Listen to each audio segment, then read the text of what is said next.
Shalom Bapak Ibu semuanya, selamat berjumpa dalam program SOS, Sahabat Orang Sakit. Dan kita akan lihat dulu jingle dari Sahabat Orang Sakit. Ya.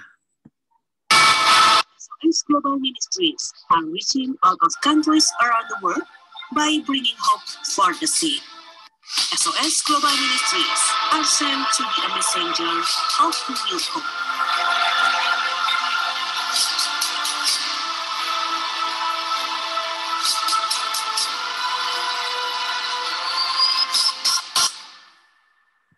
Ya, itulah trailer Sahabat Orang Sakit. Lalu Sahabat Orang Sakit ini dengan saya, Jarod Wijinarko dari Keluarga Indonesia Bahagia, kita kerjasama untuk menayangkan kesaksian-kesaksian dari mereka yang dilayani oleh SOS. Banyak yang mengalami mujizat, tapi bukan sakit lalu sembuh tanpa pengobatan. Mujizatnya adalah mereka mengenal Tuhan, mendapat mujizat kekekalan, keselamatan. Ada yang mendapat mujizat dalam hal justru pembiayaan yang sampai hari ini setelah sekian tahun tidak diketahui siapa yang membiayai. Ada lagi mujizatnya menurut saya itu sebuah mujizat karena ketika harus mencari donor dan sangat langka, maka ada aja jalannya. Jadi sangat variatif ceritanya. Sangat variatif mujizatnya karena memang mujizat itu yang mengatur Tuhan, bukan kita, sehingga kita nggak ngarang cerita, meminta sebuah mujizat, tapi Tuhan menyatakan kuasanya, menyatakan kasih-Nya. Bahkan kadang-kadang seperti ceritanya Daniel yang masuk ke gua singa. Jadi tetap sakit, tetap operasi, tetap kemo. Tapi Tuhan menyertai Daniel di dalam gua singa. Tuhan menyertai mereka-mereka yang sakit melalui lembah-lembah air mata. Tapi di situ ada pengharapan. Lewat bayang-bayang maut. Tapi di situ ada kesembuhan. Jadi sebuah kisah nyata mengenai mereka yang bergumul dan berjuang melawan sakit penyakit. Dan siapa? Dan hari ini kita akan menghadirkan satu keluarga yang diwakili oleh kepala keluarga suami, yaitu Pak Hendy. Saya sebut Hendy aja, masih muda ya. Ya, selamat berjumpa Hendy. Halo, shalom. Ya. Pak Jarod. Hendy tinggal di mana? Di Makassar, Pak. Oke, Makassar. Berjemaat di mana tuh? Di GBI Philadelphia. Oke, berarti saya sering ke sana itu ya. Sering lihat Pak Jarod. Ya, pernah ketemu sebelumnya, coba sekarang ketemunya di SOS. Ya, Sahabat Orang Sakit. Ya, Hendy, apa yang dialami sebenarnya oleh Hendy dan keluarga ini? Iya, saya waktu itu udah menikah 11, sekarang sudah menikah 13 tahun. 13 tahun. Jadi waktu di tahun 2000, iya, di 2018 waktu pernikahan kami 11 tahun, puji Tuhan, Tuhan memberikan kami anak pertama kami. Berarti itu setelah menikah kira-kira 10 tahun, 11? 11 tahun baru dikasih anak, Pak. Wow, lama sekali menunggunya. Waduh. Wis, itu lama sekali. 11 tahun. Iya. Okay. Wah, itu 11 tahun, puji Tuhan. Itu sukacita sekali, senang sekali dong ya, lama sekali. Saya bisa punya sopir itu 6 tahun. Itu aja rasanya udah kayak, udah kayak putus asa, udah doa sana, doa sini, KKR sana, KKR sini, itu 6 tahun itu. Adik saya juga sekitar 6 tahun. Itu rasanya juga udah kayak, wah, orang tua apalagi kapan mertua lagi kapan waduh, saya itu rasanya saya bisa gimana, senang sekali pasti ya, luar biasa Pak. Ya. Nah, terus ada cerita apa nih pas dalam masa hamil tadi nih, awal ceritanya nih kayaknya mulai dari situ ya? Iya, jadi 11 tahun puji Tuhan dikasih hamil di bulan Juni, dikasih kembar lagi sama Tuhan. Cowok cewek. Waduh. Di bulan Juni 2018, kita udah senang, semangat, bersukacita, bersyukur. Tahu-tahunya di bulan Desember waktu hamil 6 bulan, tiba-tiba istri saya pingsan, Pak. Waduh. Ya, pingsan, dibawa ke rumah sakit di Makassar. Karena dia lagi hamil 6 bulan, jadi mereka takut kasih obat. Nggak tahu jadi penyakitnya apa. Mau kasih obat juga takut. Ya. Karena hamil kan, lagi hamil kembar 6 bulan. Jadi 3 hari itu dia nggak sadar tuh, koma terus, Pak. Waduh. Nggak sadarkan diri. Jadi ya udah keluarga memutuskan kita ke Singapura, Pak. Oh, dalam keadaan pingsan dibawa. Dalam keadaan koma itu, Pak. Nggak sadar. Dalam keadaan nggak sadar itu dibawa. Wow. Betul. Waduh. Jadi kita pesen pesawat itu SOS plane, pesawat SOS yang khusus bawa orang sakit itu, Pak. Wow. Jadi kami berangkat dari Makassar, tiba di Singapura, masuk ke Glen Eagles Hospital. Wow. Masuk di ICU-nya, dicek semua. Ternyata istri saya kena TB meningitis. Wow. Apa itu? Apa? TB meningitis. Jadi dia TBC, Pak. Ternyata TBC tuberkulosis. TBC, ya, paru-paru. Ya, TBC itu biasa di paru-paru. Nah, ini saya juga baru tahu, Pak. Dia bisa menyerang di otak. Jadi TBC-nya menyerang di otaknya. Itu kan lagi hamil 6 bulan itu ya? Iya, lagi hamil. Ternyata dia kena TBC yang menyerang otaknya, Pak. Oh, oke. Ini gambarnya ini pas ya, ini lagi di pesawat nih yang sebelah kanan. Oke. Ini pesawatnya. Yang di sebelah kanan ini di dalam pesawat, yang di kiri ini setelah pesawat sampai di Singapura. Udah di Singapura itu, Pak. Dalam kondisi tidak sadar ya dibawa Iya, nggak sadar itu. Lagi hamil nih, Pak, 6 bulan. Makanya ini kelihatan di gambarnya yang merah ini ya, ini kan perutnya kelihatan buncit ya, udah kelihatan. Ini. Karena kembar 2, kalau hamil 1 anak aja 6 bulan kadang ada orang yang nggak kelihatan loh. Betul lah. Ini kan kembar, berarti besar. Waduh, ini dari gimana tuh perasaan Hendy dari nunggu anak 11 tahun dapat, wah pasti kayak euforia, senang sekali, orang tua mertua, terus tiba-tiba ngalamin begini. Kalau secara pribadi, kalau istri kan nggak sadar ya, dia nggak ngalami, nggak cerita. Gimana Hendy? Wah, itu benar-benar dunia terbalik 180 derajat, Pak. Dari super senang menantikan anak kami yang pertama, kembar lagi. Ya. Kami udah siap-siap, totonya begitu.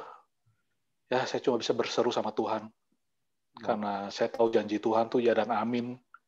Karena dulu pendeta Corey Turner tuh, Pak, di GBI Philadelphia pernah doakan kami. Dari Australia tuh. Pendeta dari Australia pernah doakan kami, dia bilang, kamu pasti akan memiliki keluarga kamu, keluarga kecil kamu yang bahagia. Saya pegang itu janji Tuhan, Pak. Jadi saya ikuti semua prosesnya. Iya. Jadi ya udah di ICU, jadi tiba di sana. Jadi dokter maunya tuh tunggu usia kandungan 7 bulan, Pak, supaya bayinya lebih matang. Jadi kami harus nunggu 1 bulan supaya dia lebih matang untuk melahirkan. Tapi setelah 2 minggu dicek, waktu usia kandungan 6,5 bulan, bayinya mengecil, Pak. Bayinya mengecil. Wow. Jadi keadaan kurang baik lah. Itu 2 untuk minggu? Bayinya di dalam. Karena istri saya kan koma terus itu, Pak. 2 minggu itu? Nggak sadar, Pak. Belum nggak sadar terus. Nggak sadar. Wow. Jadi makannya dari infus, makanya itu bayinya semua tuh makanannya dari infus semua itu. Iya, infus ke mamahnya, lalu dia janin kan dapat dari mamahnya ya. Betul. Wow. Itu aja terus 2 minggu tunggu. Nah, mereka mau tunggunya sampai 7 bulan supaya itu bayinya lebih mantap lah. Tapi dilihat dari 6,5 bulan kondisi sudah tidak memungkinkan, akhirnya diputuskan lah, Pak, supaya dikeluarin. Tapi kita dipanggil dulu, Pak, semua sama dokter. Dia bilang ya resikonya ya tahu sendirilah. Wah. Ibu bisa nggak selamat, atau anak-anak juga nggak selamat. Anak-anak juga bisa kena TBC lah, tertular dari ibunya lah. Waduh, ibunya kan sadar, dalam keadaan nggak sadar, bayinya mau dikeluarin. Waduh itu. Dan itu baru dia bilang tuh yang paling, dia bilang biayanya itu kalau anaknya bisa keluar selamat, jadi kan masuk inkubator segala macem, itu biayanya tuh katanya satu anak tuh 500.000 Singapura dolar, Pak. 500.000 Singapura. 5 miliar tuh. Ya sekitar gitu. Jadi ya, satu anak. Iya, jadi 2 anak 10 miliar lah. Ya, itu baru anaknya, belum istri ibunya. Belum ibunya. Wow. Saya masih pikir aja masih berdiri bulu-bulu saya, Pak. Waktu ngalaminnya itu 2018, luar biasa. Waduh, wah banyak orang sanggup secara mental pun secara ekonomi besar sekali. Waduh. Itu kayak orang di ujung tanduk, itu kayak di persimpangan jalan. Wah. Benar-benar makanya dari kayak betul-betul masuk lembah kekelaman, Pak. Ya, tapi saya percaya tuh yang dari Mazmur, meskipun kita lewatin lembah kekelaman, Tuhan pasti akan selalu sertai kita. Iya, berjalan cuma melewati lembah kekelaman, tidak menetap di lembah kekelaman itu, Pak. Ya, Tuhan adalah aku, ya menuntun aku lewat sekalipun dalam bayang-bayang maut, betul. Iya. Betul. Waduh. Jadi akhirnya diputuskan setuju. Setuju, akhirnya di sesar. Karena puji Tuhan. Juga, iya. Itu yang anaknya, Pak, ada fotonya tuh yang 2. Oke, bentar. Jadi ini setelah akhirnya setuju di sesar, ini foto anak setelah dikeluarkan. Iya, itu. Waduh. Ini cuma, jadi yang pertama keluar tuh cewek, Kairis namanya. Cuma 640 gram, Pak. Yang kedua cowok, Kairi namanya. Iya. Beratnya cuma 605 gram. 600 itu dia lebih gede, yang adiknya 450, lebih kecil lagi. Bukan. Yang cici, yang kakaknya 640 gram, yang adiknya 605 gram. Oh, lebih kecil lagi, 605 gram. Iya, adiknya yang lebih kecil. Oke. Ini baru 6 bulan 2 minggu. 6 bulan 2 minggu, betul. Oke. Waduh. Terus gimana tuh ceritanya jadinya? Jadi itu anak pertama saya yang cewek itu, puji Tuhan sehat semua, Pak. Pas dicek semua sehat. Oke. Yang kedua tuh yang laki ternyata tertular TBC dari mamanya. Oke. Jadi dia tertular, ya udah diobatin aja terus, Pak. Puji Tuhan. Jalan-jalan terus.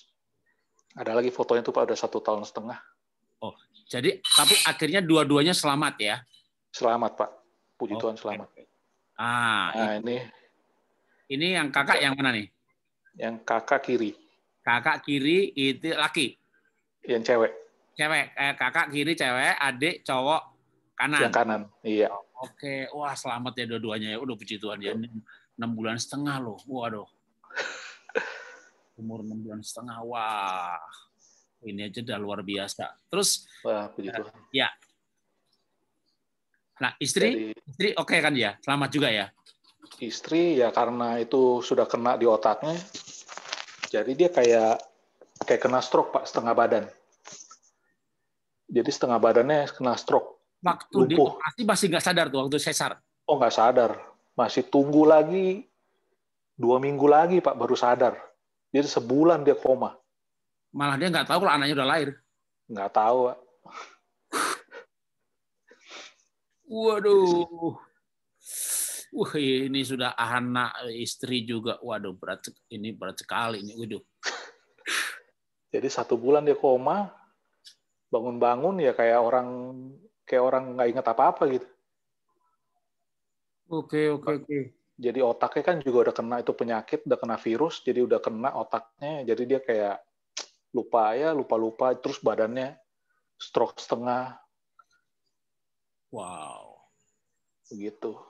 Apa yang membuat Hendy tabah kuat menghadapi hal ini? Saya cuma percaya tuh, saya sudah melihat banyak kebaikan Tuhan, saya lihat orang banyak ditolong, karena kan saya udah ikut Kristen juga cukup lama, Pak. Saya ikut pelayanan. Cukup lama juga. Istri juga ikut pelayanan cukup lama. Jadi kami percaya, kami selalu pegang janji firman. ya kami hadapi prosesnya, Pak. Saya hadapi prosesnya dengan dukungan teman-teman, keluarga, ya begitu, Pak. Kan biasanya malah begini, ada yang ini kan Hendy kan karena sudah ikut Tuhan lama, sudah pelayanan, menghadapi ini semuanya kuat. Tapi ada yang kebalik malah, misalnya karena ikut Tuhan lama sudah pelayanan, lalu Tuhan saya pelayanan kok mengalami ini gitu ya. Jadi nggak semua orang yang melayani itu kuat loh ketika menghadapi ujian yang dahsyat seperti ini gitu ya. Dan juga tentu kalau akhirnya kan satu anak tadi seperti infoin ya 5 miliar nih 2 anak istrinya itu pasti digabung istri dan 2 anak biayanya nggak kira-kira deh. Secara keuangan gimana dampaknya pada ekonomi yang keluarga yang Hendy pimpin? Ya luar biasa, Pak. Makanya untung itu hari ada asuransi, Ci. Cuma asuransi cuma ada 2 miliar. Wow. Jadi saya kira-kira harus nambah kira-kira 13-15 miliar lah kekurangannya. Wow, oke. Wow. Ada yang sempat terganggu nggak misalnya harus jual properti atau usaha yang jadi berhenti atau ganti usaha atau ada yang kena dampak dari ini? Ya ada jual properti. Puji Tuhan juga ada teman mau bantu, nggak dikasih bunga, mau bantu, tolong. Okay. Ya Tuhan ada kirim malaikat-malaikatnya lah. Wow. Bisa dikasih pinjam uang, sampai miliar-miliar, baru dia bilang pakai dulu nih uangnya. Nanti kalau kamu udah ada uang, bisa balikin ke saya pelan-pelan. Wow. Luar biasa jalan Tuhan, Pak. Ya karena emang nggak sedikit sih yang ini terus terang nih saya program ini kan ini episode 11 apa 12 ya. Yang ini yang tertinggi yang saya dengar. Biasanya kan kemo 10 apa satu paket lah gitu ya. Kena kanker ya 2 miliar. Ada yang sampai 2 kali gitu. Itu aja udah waduh kayak orang kalau 1 kali sanggup begitu 2 kali kan dari mana lagi gitu. Wah, ini anak masuk inkubator dan begini. Luar biasa ini, Pak. 3 pasien, Pak, di rumah sakit Singapura lagi. Hampir 1 tahun saya di Singapura, Pak. Makanya 17 miliar habis ya. Wah. Memang disitulah mahalnya sebuah nyawa ya, sebuah pribadi. Iya, makanya ya keluarga ada bilang ya untung nyawa semua selamat, uang masih bisa dicari. Iya, iya. Dan kadang-kadang kita dengar cerita begini makin mengerti ya arti berkat dari sebuah kesehatan dan kesempatan loh ya.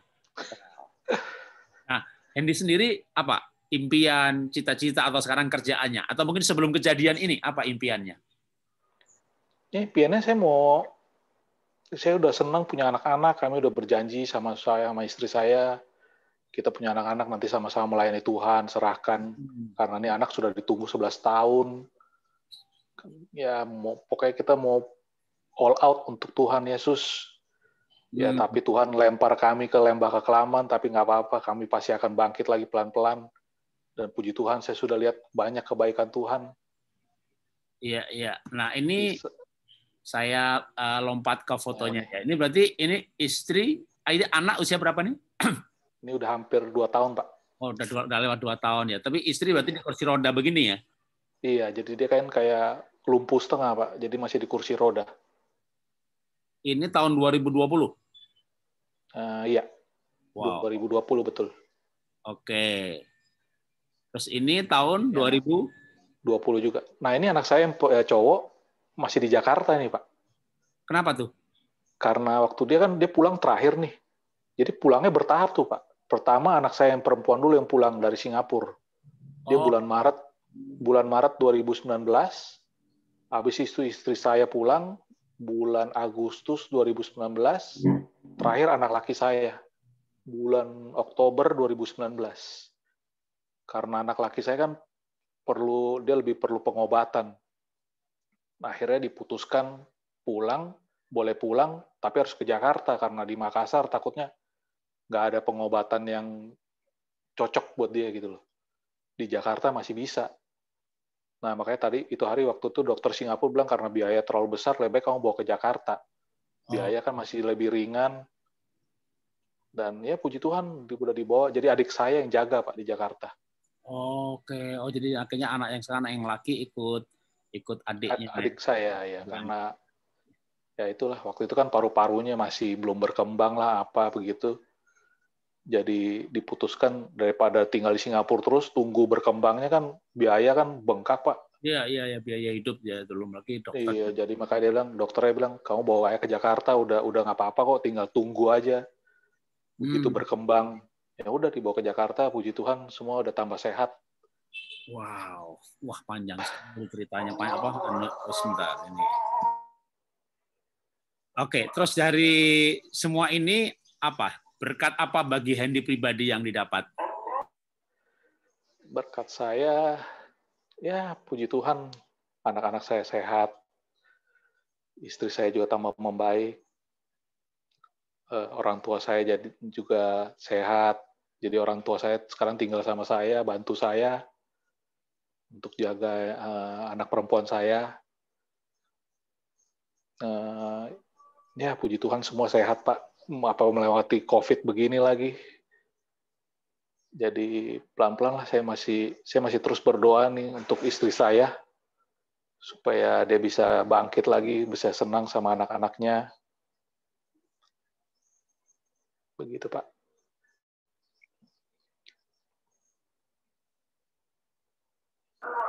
Karena ada suara azan, saya pindah tempat. Baik Pak. Oke, tapi Hendy boleh bagikan dari semua peristiwa ini yang ayat atau firman Tuhan yang paling menguatkan Hendy yang mana tuh? Dapat berkat apa? Dari Yeremia 29 ayat 11. Saya percaya itu rancangan Tuhan bukan rancangan kecelakaan, tapi rancangan indah masa depan penuh harapan. Oh ya, itu Yeremia 29 ayat 11. Aku tahu rancangan apa yang ada padaku mengenai kamu. Demikianlah firman Tuhan, bukan rencana kecelakaan, tapi rencana damai sejahtera untuk memberikan kepadamu masa depan yang penuh harapan. Ya, itu Amin, betul Pak. Ya, itu firman Tuhan yang kuat di Yeremia 29 ayat yang ke-11. Oke, nah.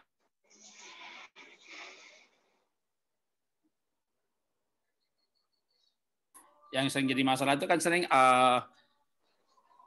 antara janji firman Tuhan dengan kenyataan yang berbeda itu yang ya itu sebuah pergumulan, tapi memang disitulah kekuatan firman yang melampaui atau yang berbeda dengan keadaan, tapi itu menjadi pegangan atau kekuatan. Nah, terus kalau mau dilanjutkan lagi, nilai hidup.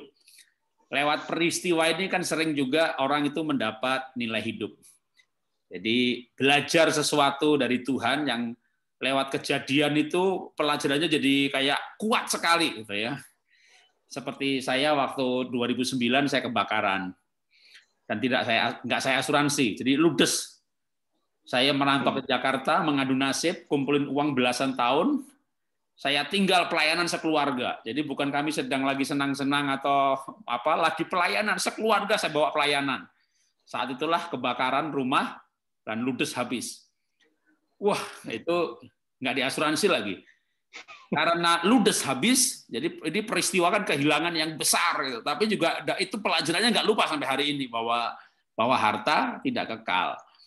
Itu membuat saya komitmen Tuhan, saya mau melayani. Saya ini kan banyak orang ya, Hendy pun panggil saya pastor, Pak Pendeta, kan sebenarnya saya itu bukan pendeta. Jadi saya itu di gereja tidak ditabiskan, bukan majelis, bukan diaken, bukan pengurus gereja. Secara organisasi di gereja saya itu jemaat biasa.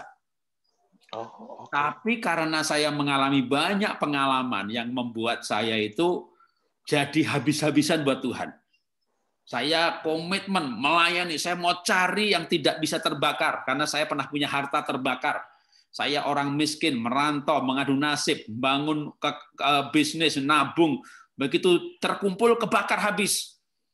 Tapi itu justru, itu trauma memang, tapi membuat saya sadarnya itu kesadaran yang luar biasa. Wah, harta itu nggak kekal. Kalau mau kebakar, hilang 2 jam udah habis, ludes kebakar. Maka saya malah tambah gila-gila pelayanan. Dan mati, saya mau cari yang tidak bisa terbakar. Nah, itu nilai yang saya dapatkan karena memang pengalamannya juga habisnya habis, benar-benar habis. Namanya kita sekeluarga lagi di apa namanya? Lagi di luar kota, jadi kan kebakar habis gitu ya. Jadi, nah tapi itu membuat saya juga melayaninya. Nah, saking banyaknya pelayanan, seringnya melayani, makanya orang itu panggil saya Pak Pendeta, Pak Pendeta. Sudah mungkin orang udah kayak pendeta aja, atau bahkan lebih daripada pendeta. Nulis buku, siaran televisi, radio, KKR, ceramah. Jadi yang saya lakukan sebagai seorang pengusaha itu udah kayak seorang pendeta aja, khotbahnya tiap minggu. Nah, itu karena saya pernah mengalami hal seperti itu. Nah, itu yang saya sebut dengan nilai hidup. Melalui hal itu, saya dapat sebuah nilai hidup. Nah, karena kalau sekarang Hendy, melalui hal ini, apa yang membuat Hendy itu kayak, ya lewat kejadian ini, yang secara real gitu, dapat suatu pelajaran apa dari Tuhan? Masukannya bagus juga dari Pak Jarod tuh, nilai hidupnya. Ya. Jadi ya saya lihat, jadi saya sekarang jadi tambah kuat. Jadi kalau nilai ada sesuatu tuh nggak usah panik, pelan-pelan ya hadapin lewat proses. Karena saya telah melewati begitu banyak proses yang luar biasa. Jadi saya orangnya tenang, selalu tenang dulu, cari Tuhan, nyanyi, praise and worship, lain-lain. Baru hadapin semua masalah pelan-pelan. Ya, jadi saya juga mau mati-matian lah untuk Tuhan. Makanya saya cuma berdoa, Tuhan tolong istri saya, Tuhan bangkitkan dia, berikan mujizat supaya kami bisa sepenuhnya, sekuatnya melayani Kau Tuhan.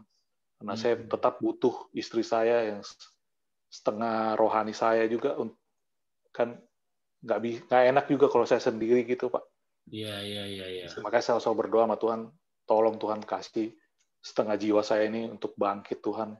Lo bangkitkan, berikan mujizat-Mu untuk kami sama-sama, sekuat tenaga kami untuk melayani-Mu Tuhan. Amin. Karena kami telah melewati begitu luar biasa proses ini. Kau telah begitu banyak menolong. Ya saya tahu, saya melihat banyak sekali kebaikan Tuhan. Makanya saya pelan-pelan hadapi ini dengan tenang, dengan penuh kesabaran, penuh ketekunan, selalu setia, saya taat sama Tuhan Yesus. Begitu, Pak. Amin. Wow, ya. Oke, terakhir dari Hendy.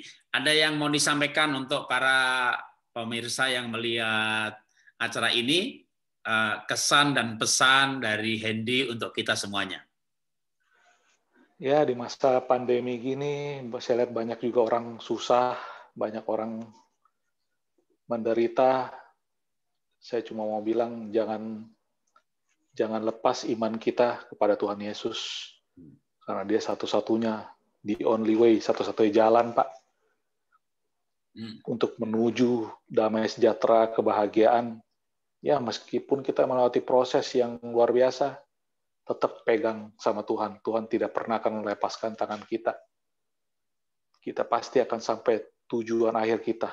Selalu pasti finishnya luar biasa indah. Selalu beriman sama Tuhan, percaya, banyak melakukan kebaikan demi nama Tuhan Yesus. Oke, terima kasih. Saya akan akhiri dengan sebuah perenungan ya. Jadi Bapak Ibu Saudara, itulah yang dialami oleh seorang Hendy, istri sakit yang mengakibatkan menjadi seperti lumpuh, harus di kursi roda. 2 anak dikeluarkan lebih awal daripada sebelumnya, 6,5 bulan. Tapi dua-duanya puji Tuhan hidup, walaupun tetap dengan perjuangan pengobatan. Memang hidup ini tidak pernah lepas dari masalah, tapi lewat masalah-masalah itulah kita menjadi dewasa. Suatu ketika Tuhan berbincang-bincang pada muridnya, waktu Tuhan Yesus menjadi manusia. Kalau matamu membuat engkau berdosa, cungkil matamu. Lebih baik masuk surga tanpa mata daripada mata membawa ke neraka. Tapi sebenarnya orang itu akan masuk surga nggak mungkin tanpa mata. Kan dalam ayat-ayat yang lain diceritakan bahwa pada waktu Tuhan Yesus datang yang kedua kali nanti, maka sangkakala berbunyi dan mereka yang lebih dahulu mati dalam Tuhan akan dibangkitkan. Lalu kita yang pada saat misalnya nanti Tuhan datang kita hidup, kita akan diubah dalam tubuh kemuliaan, menyongsong Tuhan di udara. Kalau itu terjadi dan kita sudah mati, ya kita akan bangkit menggunakan tubuh kemuliaan. Nah, saya percaya namanya tubuh kemuliaan itu nggak ada lagi yang namanya lumpuh, buta. Jadi ketika Tuhan Yesus berkata lebih baik cungkil matanya daripada mata ini masuk ke neraka, itu sebenarnya hanya sebuah kiasan untuk menekankan bahwa sebenarnya kalau sesuatu itu membuat berdosa, lebih baik dibuang. Tapi bukan berbicara mengenai di surga itu ada orang buta. Nah, karena itu sebenarnya kalau kita mengalami yang namanya sakit penyakit, kita mengerti arti berkat kesehatan. Waktu kita mengalami yang namanya harus membayar dalam jumlah yang besar, ya seperti mengalami sakit, membayar miliaran, kita juga mengerti betapa besar berkat kesehatan. Ketika saya mengalami kehilangan, kebakaran, dan tidak diasuransi, harta yang saya kumpulkan selama 13 tahun, habis dalam 2 jam. Saya mengerti arti kekekalan. Sebenarnya sebelum mengalami pun kita mengerti. Tapi kalau orang Jawa bilang itu nggak ngeh. Ngertinya itu nggak sampai merasuk, kalau istilah saya. Jadi kita merasuk benar pengertian bahwa, wah, begitu saya melihat onggokan rumah itu sudah dalam bentuk puing-puing abu itu, saya itu seperti kayak orang Jawa bilang tenggengeng. Saya cari 13 tahun, 1 hari habis. Wow. Lalu tiba-tiba waktu itu saya berkata, Tuhan, ada yang tidak bisa terbakar, yaitu hal-hal yang mengandung nilai kekal. Orang yang berubah karena pengaruh saya, itu adalah buah pelayanan.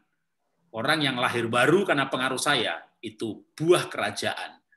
Saya sendiri karakter saya berubah, itulah buah roh. Dan untuk berbuah yang kekal, yang tidak berubah inilah, saya dipanggil dan diselamatkan.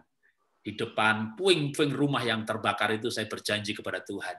Tuhan, untuk sisa hidup saya akan melayani Tuhan. Nah, hari ini kita juga mendengar sebuah komitmen dari seorang Hendy untuk tetap terus melayani Tuhan. Sekalipun diizinkan dengan berbagai ujian. Karena memang kita dipanggil untuk hal itu. Dan saya akan mengakhiri dengan berdoa untuk kita semuanya, termasuk juga berdoa untuk Hendy dan keluarga. Bapa, dalam nama Tuhan Yesus, sebagai hamba-Mu ya Tuhan, aku berdoa dalam nama Tuhan Yesus untuk pemulihan yang sempurna bagi istri Hendy, sehingga boleh melanjutkan kehidupannya dengan sehat, sebagai keluarga yang normal, sebagai pernikahan yang normal, sebagai pasangan yang bisa hidup bersama-sama, melayani bersama-sama di dalam nama Tuhan Yesus. Kami berdoa untuk anak perempuan yang sudah di Makassar, dalam nama Tuhan Yesus sehat, dan mereka menjadi satu keluarga yang diberkati Tuhan. Untuk anak laki-laki yang di Jakarta, dalam nama Tuhan Yesus ada pemulihan yang sempurna, sehingga paru-parunya bertumbuh dengan baik. Bahkan ada paru-paru yang baru yang Tuhan ciptakan. Yang dalam nama Tuhan Yesus, sehingga keluarga ini Tuhan menjadi keluarga sejarah, contoh, teladan yang melayani Tuhan. Dan kami berdoa untuk Bapak Ibu Saudara yang mengalami pergumulan, ujian yang serupa ataupun yang berbeda, tapi dalam sebuah pergumulan. Dalam nama Tuhan Yesus, ingat firman Tuhan, bahwa Tuhan punya rencana kebaikan, Tuhan punya rencana damai sejahtera. Kalau Tuhan izinkan lembah-lembah air mata, Tuhan izinkan Ayub mengalami ujian, Tuhan izinkan Sadrah, Mesak, Abednego masuk dalam dapur api, tapi ada malaikat Tuhan yang ikut berjalan-jalan di dalam dapur api. Ketika mereka berdoa, memuji, menyembah Tuhan, tidak ada gempa bumi yang membuat dapur apinya rusak, atau ada hujan yang membuat apinya padam. Yang terjadi adalah api yang berlipat kali ganda dipanaskan, dan mereka dilemparkan ke dalam api. Tapi mujizatnya adalah Tuhan menyertai, sehingga mereka tidak mati karena api. Saudara tidak akan mati karena masalah. Saudara tidak akan mati karena ujian yang Anda alami. Saudara justru akan hidup lewat masalah. Saudara akan kuat karena masalah. Saudara akan mengenal Tuhan lebih dalam karena masalah. Di dalam nama Tuhan Yesus, semua yang Tuhan izinkan iblis mereka-reka untuk menghancurkan kehidupan saudara, tapi Tuhan dan kita bersama-sama mereka-reka menjadi kebaikan dan kekuatan dalam nama Tuhan Yesus. Terima kasih Bapak. Kami berdoa mengucap syukur dan kami percaya ada pemulihan di dalam nama Tuhan Yesus, ada kesembuhan di dalam nama Tuhan Yesus, ada harapan di dalam nama Tuhan Yesus. Haleluya. Amin. Amin. Amin. Ya, terima kasih Hendy sudah memberikan waktu dan kesaksiannya menjadi contoh nyata ya apa yang dialami untuk sebuah ujian yang dahsyat dan tetap komitmen melayani Tuhan. Yes, thank you Pak Jarot. Sama-sama dan berkati. Tuhan berkati. Oke, dan sampai jumpa. Sampai jumpa.